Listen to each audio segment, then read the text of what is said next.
De quoi je me mêle sur rmc.fr et 01net TV. François Sorel. Bonjour à tous, nous sommes le 31 mai 2019 et nous voilà partis pour De quoi je me mêle, votre rendez-vous dédié à la tech chaque week-end, et on est ravis d'être là et je vous souhaite évidemment un excellent week-end et un très joli pont si c'est le cas. En tous les cas, au menu de ce De quoi je me mêle tout à l'heure, on va parler maison connectée. Vous n'y comprenez rien dans la maison connectée? Eh bien ça tombe bien, alors j'allais dire nous aussi, non, on y comprend peut-être un petit peu quelque chose, mais on va tout vous expliquer avec mon invité. Je recevrai tout à l'heure Jean-Yves Adang qui est en fait le papa de Anki. Anki, c'est une solution qui a été développée par Leroy Merlin et qui propose en fait une maison connectée globale sur laquelle vous pouvez à peu près tout brancher. On en parle tout à l'heure, ce sera très clair et très précis avec notre invité. Je vous rappelle que vous pouvez aussi nous rejoindre sur la page De quoi je me mail, donc sur Facebook, et puis réagir avec le hashtag DQJMM. Merci d'être là comme chaque week-end et c'est parti. De quoi je me mêle sur rmc.fr et 01net TV. C'est le pont, mais l'actualité, elle, ne s'arrête pas. C'est beau ce que je dis. Et quand l'actualité ne s'arrête pas, c'est que Jean-Sébastien Zanqui n'est pas bien loin pour la rattraper. Bonjour Jean-Sébastien. Bonjour François, bonjour à tous. Journaliste à 01net.com. Jean-Sébastien, c'est vrai que, mine de rien, il y a pas mal de choses à raconter cette semaine dans le monde de la tech. C'est vrai, voilà. Et puis je pense qu'aux États-Unis, oui, je pense qu'ils s'en fichent un petit peu. Ils s'en fichent un tout petit peu. Ça tombe bien, on est là. Et on va commencer, par une info française. Une douzaine de sites de streaming illégal, bien sûr, n'existent plus. Non, c'est ça, ils n'existent plus. La police française était sur le coup depuis quelques mois et ils ont fermé ces sites en arrêtant en fait l'administrateur du site, qui est un jeune homme de 22 ans qui habite à Besançon. Alors ils ont arrêté ce jeune homme et aussi 6 complices qui étaient à Montpellier, à Rennes, à Strasbourg, donc c'est vraiment dans toute la France. En gros, le jeune homme, lui, administrait des sites qu'on connaît parfois. Par exemple, il y a sériesenstreaming.tv, sériefr.eu que vous utilisez peut-être. Donc cet homme Jamais, Jean-Sébastien. Moi jamais. non, j'étais allé voir par curiosité journalistique, évidemment. Bien sûr. Et donc cette personne hébergeait quand même sur ces sites-là 2 millions de fichiers, dont 500 séries en tout. Et ce qui est marrant, c'est qu'en fait, il utilisait ces 5 complices pour alimenter le site, c'est-à-dire que les complices lui fournissaient les fichiers et lui les rétribuait en Bitcoin ou en PayPal. Donc il y avait un vrai business derrière tout ça. C'était un vrai business et c'était vraiment une petite entreprise parce que les 12 sites faisaient 700 000 visiteurs uniques par mois. Donc c'est quand même assez énorme et on estime qu'il a fait environ 200 000 euros de revenus entre 2017 et 2019 grâce aux régies publicitaires pas très regardantes sur ce qui était affiché sur ces sites-là. Oui, parfois il y a des publicités d'ailleurs d'annonceurs prestigieux sur ce type. Il n'y a pas que des trucs. C'est vrai. Genre ça commence rencontrer la fille de votre ville. Ou c'est vrai que quoi. Parfois il y a des annonceurs qui sont des logiciels parfois un peu douteux, des choses comme ça. Mais il y a des marques aussi très connues. Mais ça commence à se calmer parce qu'ils ont signé, ces marques-là ont signé des accords, notamment sous pression un peu de la DOPI, pour essayer de calmer le jeu, pour essayer de tarir justement la source de revenus de ces sites-là. Donc voilà, mais en tout cas, cette personne-là va être jugée le 13 novembre prochain et il risque quand même jusqu'à 750 000 euros d'amende, ce qui est pas rien, même si c'est les rapporté. Je pense que dans le lot, il va pas être gagnant. Et oui, donc après on sait comment ça se passe. Des sites de streaming ferment comme ça, d'autres ouvrent. C'est clair. Et puis rappelons qu'il est complètement illégal d'aller sur ce type de site, puisque c'est pas parce que c'est du streaming qu'on se dit qu'on a le droit. Netflix, si on paye, on a le droit, mais autrement on n'a pas le droit de regarder des séries comme ça. En plus, ça peut être un peu dangereux parce que là, par exemple, il utilisait aussi ces sites pour utiliser les ordinateurs des visiteurs pour miner du Bitcoin. Donc, en gros, quand on était sur ce site, notre ordinateur était utilisé pour miner du Bitcoin pour son compte. Ils ont saisi 8 Bitcoins chez lui, 62 000 euros au passage. Oui, parce que le Bitcoin, ça vaut le coup quand même. À suivre, bien sûr, cette histoire-là. On enchaîne avec une autre saga. C'est la saga du printemps et à mon avis, elle va se poursuivre durant tout l'été. Oh oui. C'est les suites de l'affaire Huawei. On en a parlé longuement la semaine dernière. D'ailleurs, on n'avait parlé que de ça parce que c'était vraiment l'actualité. Alors, les débouchés déboire continue pour Huawei, avec encore toute une série d'exclusions ou de normes ou de sociétés. Mais cela dit, Huawei commence à parler. Oui, effectivement, ils ont d'abord été exclus, ça a continué, comme tu disais, exclus de la Wi-Fi Alliance, par exemple, où il y a des marques prestigieuses, hein, comme Apple, comme Samsung. Alors, ça ne veut pas dire que les téléphones Huawei ne pourront plus utiliser le Wi-Fi. En revanche, ils ne pèsent plus dans les décisions sur la normalisation de Wi-Fi. Donc, ils subissent un petit peu ils ne font plus partie du club du Wi-Fi, où tous les constructeurs se retrouvent pour échanger, en fait, pour améliorer en fait, le Wi-Fi. C'est ça, tout à fait, c'est ça. Mais en dehors de ça, quand même, Huawei commence à contre-attaquer, puisqu'ils ont déposé auprès d'une cour du Texas une plainte directement pour que en fait, le décret de Trump soit déclaré tout simplement comme anticonstitutionnel. Alors, il faut voir ce que ça va donner, mais en gros, ce que plaide Huawei, c'est de dire que le gouvernement américain n'a fourni aucune preuve des menaces de Huawei sur l'économie américaine. Oui, parce qu'il n'y a pas vraiment de preuves tangibles. Alors, les US disent oui, on a des preuves, mais on ne veut pas les donner parce que si on les donne, bien, les Chinois sauront comment on a réussi à les attraper, ces preuves-là. Exactement. Donc, pour l'instant, ça reste quand même un peu flou. La matière juridique est un peu floue. Donc, c'est l'angle d'attaque de Huawei. Et même le responsable juridique de l'entreprise dit même que c'est une façon de faire qui est un acte tyrannique et qui est, selon lui, interdit par la Constitution américaine. Alors, on va voir ce que ça va donner, parce qu'il y a quand même une tentative déjà de Huawei en mars dernier de faire la même de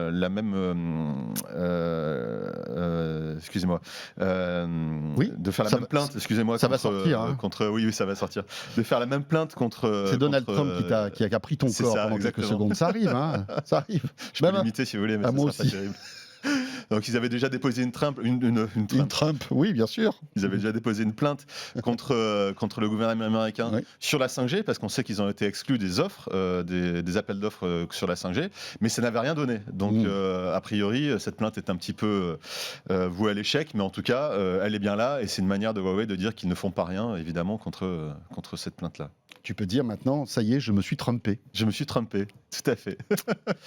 Donc voilà, on enchaîne avec le Galaxy Fold. Vous le savez, le smartphone pliant, ou pliable, plutôt pliable de Huawei.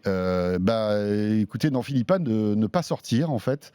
Et visiblement, il est encore repoussé, Jean-Sébastien. On l'attendait a priori pour le mois d'avril. Il a été repoussé, vous le savez, avec tous les problèmes d'écran qu'il y avait sur ce téléphone. Repoussé a priori en juin, sauf que ça ne serait pas du tout le mois de juin, puisque le Korea Herald, qui est un des quotidiens coréens de référence, explique que, selon leurs sources, le Galaxy Fold serait repoussé même au mois de juillet, puisque en gros, tous les tests que Samsung fait sur le Galaxy Fold actuellement pour savoir si l'écran est vraiment enfin réparé ou pas, ne sont pas menés à terme. Donc en gros, Samsung n'a pas donné de date encore, mais les opérateurs coréens, qui eux vont le commercialiser, parient plutôt sur le mois de juillet. Samsung de son côté dit seulement qu'ils vont mettre en place, qu'ils vont communiquer sur un calendrier de commercialisation dans les prochaines semaines. Donc en gros, ils annoncent la future annonce. Donc on sent que c'est quand même pas gagné comme histoire. Donc on va voir ce que ça va donner, mais pour l'instant, ça ne sera pas avant juillet si vous voulez vous procurer un Galaxy Fold. Ouais, le problème, c'est que quelques semaines après arrivera le Galaxy Note 10. C'est ça. Donc comment est-ce que les deux sorties ne vont pas interférer finalement? Et puis on se dit, est-ce que Samsung n'est pas en train de, étant donné que Huawei est un peu bloqué avec son Mate X, de jouer un peu la montre? Parce que c'est vrai qu'il y avait une compétition entre les deux, c'était à celui qui allait le sortir en premier. Là maintenant, on sait que Huawei n'a pas la possibilité de sortir son Mate X. Est-ce que Samsung se dit, bon ok, on temporise, on va bien vérifier, on ne va pas se précipiter pour voir si tout fonctionne. Exactement. Ça peut être aussi, possible aussi. peut-être une stratégie.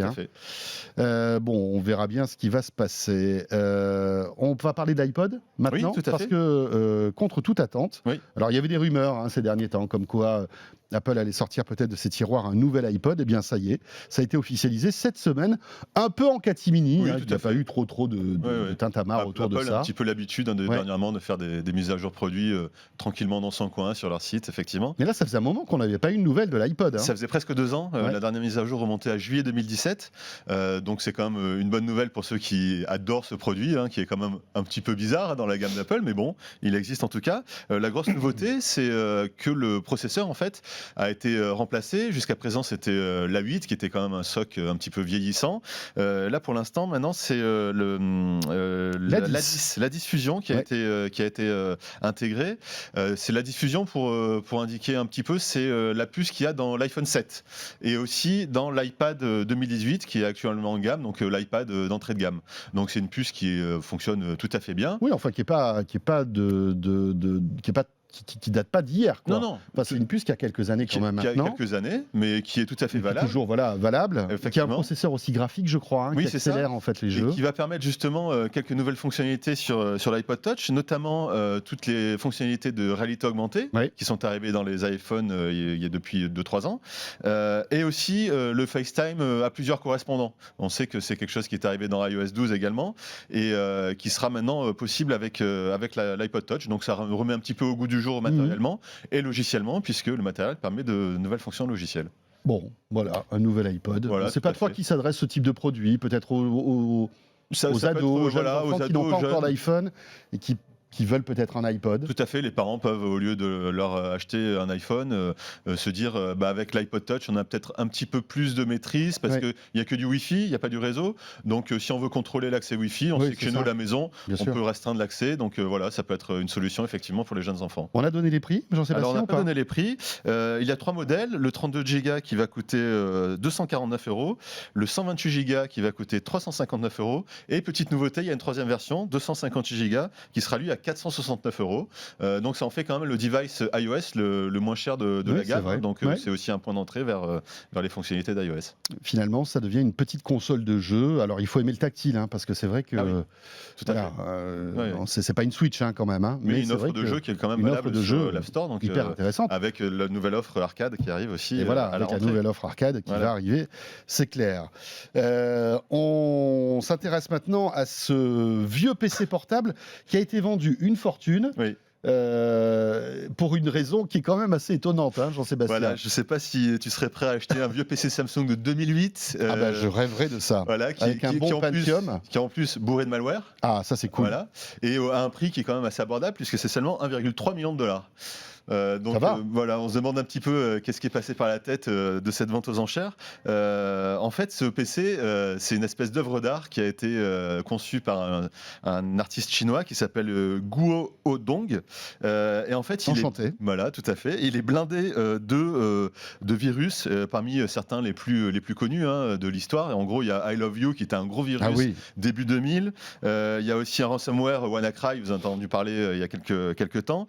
Et aussi un rootkit qui s'appelle Dark Energy qui en gros en 2015 avait quand même fait tomber une centrale nucléaire ukrainienne. Oui, c'est vrai, on s'en souvient. Donc c'est quand même pas des petits virus, c'est des choses très méchantes. Pour info, l'artiste a exposé avant de le vendre ce PC sur un petit support entouré d'une bande de sécurité avec une caméra de vidéosurveillance pointée sur lui. Il a mis ça en scène. Et évidemment aucun accès réseau parce que si ce PC est connecté à un réseau, ça peut faire des dégâts. Et d'ailleurs, l'acheteur qui reste anonyme, dans la charte d'achat du PC, il est bien spécifié qu'il ne doit absolument pas le connecter à un réseau, parce que ça serait en fait une catastrophe, parce que tous ces virus-là pourraient se propager directement sur Internet. Alors même s'ils ont été, on va dire, plus ou moins neutralisés par les antivirus, etc. Mais c'est vrai que, bon... Voilà, il faut espérer que l'acheteur ne fasse pas de bêtises en tout cas. Déjà, il faut arriver à l'allumer, ce PC. Je pense que pour booter, il faut 1 heure. XP, en plus, Windows XP. Windows XP, les virus, c'est bon, vous l'allumez. Vous passez votre journée, je sais pas, vous revenez le soir, peut-être que vous avez l'écran d'accueil qui vient d'être lancé, ça c'est cool. Bon, ben voilà, 1,3 million. Écoutez, c'est une œuvre d'art. Voilà, c'est une œuvre d'art, exactement. On va parler de Steve Jobs maintenant. Oui. De temps en temps, on découvre comme ça des petites anecdotes sur le fondateur d'Apple. Et on se rend compte encore une fois que Steve Jobs était, alors on le sait, un gars génial, parfois complètement fou, et d'une exigence incroyable. Ouais, c'est ça, on connaît toutes ces lubies vraiment de perfectionnisme. Et on ne connaissait pas par contre cette anecdote, ça s'est encore révélé là-dedans. En gros, c'est l'acteur d'une des publicités, vous vous souvenez, Hello, I'm a Mac, Hello, I'm a PC. voilà, où c'était deux acteurs qui incarnaient un gars un peu tristouné qui faisait le Mac, et puis un gars un peu plus cool qui faisait le... un gars tristouné qui faisait le PC, bien sûr, et un gars un peu plus cool qui faisait le Mac. Et en gros, l'acteur qui faisait le Mac, donc Justin Long, a témoigné auprès de Entertainment Weekly, qui est un site américain, et il a raconté les tournages de ces pubs-là. Et en fait, on s'est rendu compte qu'il y avait pas moins de 257 versions des publicités qui avaient été retoquées par Steve Jobs pour des raisons diverses et variées. Hein. Parfois, il y avait un petit reflet qui se faisait sentir sur la caméra, ou parfois, il racontait surtout d'ailleurs, les acteurs étaient un peu trop comiques. Et Steve Jobs n'aimait pas ça, parce que quand l'acteur est trop comique... Oui, ça pouvait être...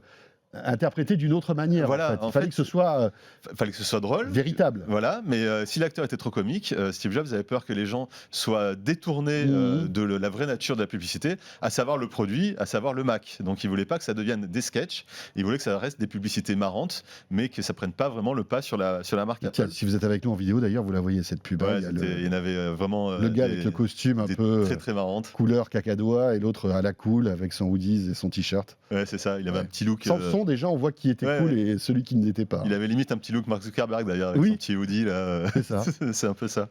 Et donc en gros, finalement, sur les 323 publicités qui ont été tournées entre 2010 et 2006, il y en a que 66 qui ont été diffusées aux États-Unis. Donc on voit que Steve Jobs a fait vraiment de l'écrémage.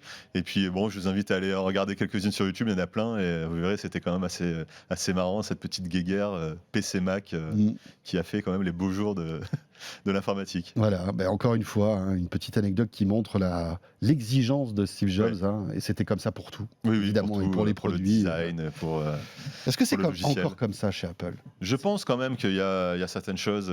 Mais est-ce qu'il y a un gars qui va retoquer 250 fois une pub, normalement, qui va pousser des crises parce qu'en réunion, il n'y a pas ce qu'il faut Il y a un truc qui m'a fait tiquer quand même sur les iPhones post Steve Jobs, c'est la petite protubérance de l'appareil photo à l'arrière qui rend l'iPhone un petit peu bancal, et je me suis dit, quand il est posé sur une table, je me suis dit ça, je sais pas si Steve Jobs l'aurait laissé passer. C'est inimaginable. Je pense pas, effectivement. Oui, c'est vrai. Ouais. Merci Jean-Sébastien. Merci beaucoup. Voilà l'actu de la semaine que vous pouvez retrouver sur zeronet.com, bien évidemment. Vous restez avec nous.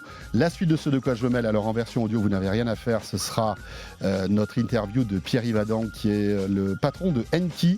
Enki, c'est la solution de la maison connectée de Leroy Merlin. Vous allez voir, c'est hyper intéressant. Et puis si vous êtes avec nous en vidéo sur zeronettv.com ou sur YouTube, c'est une autre vidéo, c'est le module de quoi je me mêle, daté de ce 31 mai. Merci d'être là.